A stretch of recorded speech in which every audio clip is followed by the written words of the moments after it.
કેમ છો વિદ્યાર્થી મિત્રો? શું તમારે પણ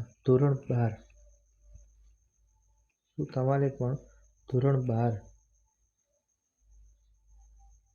અર્થશાસ્ત્ર એટલે કે ઇકોનોમિક્સના આઈએમપી જોઈએ છે 3 માર્ક્સના? આપી દઉં છું. ચાલો વિદ્યાર્થી મિત્રો, હું પઠાણ જાહિદ ખાન, તમારો ખાન સર, હું તમને એટલી શ્યોરિટી આપી શકું છું, આ 3 માર્ક્સના ક્વેશ્ચન માંથી કમસે કમ કહું છું 8 થી 10 ક્વેશ્ચન એઝ ઇટ ઇઝ તમને એક્ઝામમાં જોવા મળશે. ખાલી ને ખાલી 5 મિનિટ મને સાંભળી લો.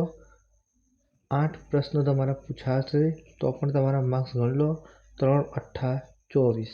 એટલે હું તને આવનારી 5 મિનિટની અંદર 24 માર્ક્સનું તારું બોર્ડનું પેપર શોર્ટ કરાવું છું.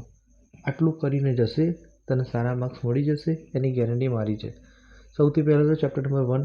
તો ચેપ્ટર નંબર આકૃતિ અને આલેખ દોરતી વખતે ધ્યાનમાં રાખવાની બાબતો, સ્તંભ આકૃતિ, આ બધું કરી લેવાનું. આ ચેપ્ટરમાંથી તને આલેખ પૂછાશે. શું પૂછાશે ભાઈ? આલેખ. કયું આલેખ પૂછાશે સાહેબ?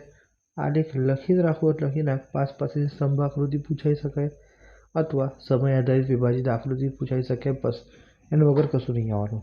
આગળ તો PQLI ઇમ્પોર્ટન્ટ છે.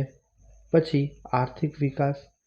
આર્થિક વિકાસના નિદર્શક તરીકે રાષ્ટ્રીય આવક, માથાદીઠ આવક, એ બધા પ્રશ્ન પૂછાઈ શકે. ને ખાસ આઈએમપી પ્રશ્ન નંબર 13.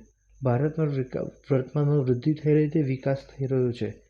આ 2019નો પ્રશ્ન છે, જે 2025માં રિપીટ થવાની સૌથી વધુ શક્યતા મને દેખાય છે.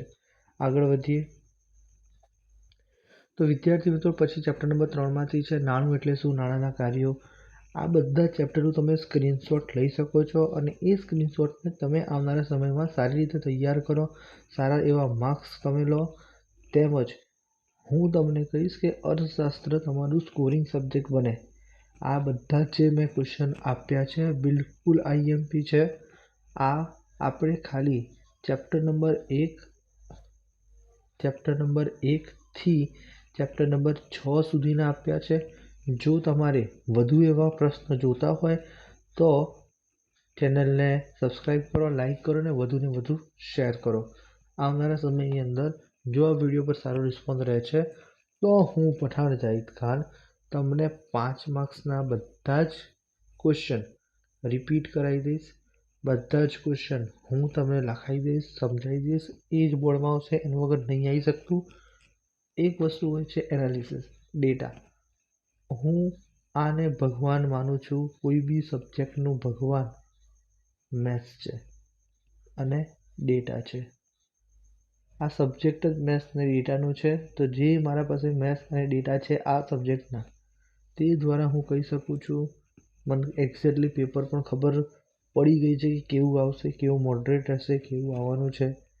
પેપર મેં જોયું નથી, ના મેં પેપર સાથે કોઈ તુલના છે, પણ હું મારા અંદાજથી, મારા એનાલિસિસથી હું તમને સારી રીતે કહી શકું છું કે આટલા ક્વેશ્ચન જો તમે કર્યા હશે તો તમારે એક્ઝામમાં કંઈ ફાંફા નહીં પાડવા પડે.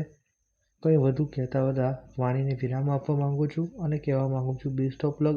જો કોઈ બી ડાઉટ હોય મને 110% પૂછો. Thank you.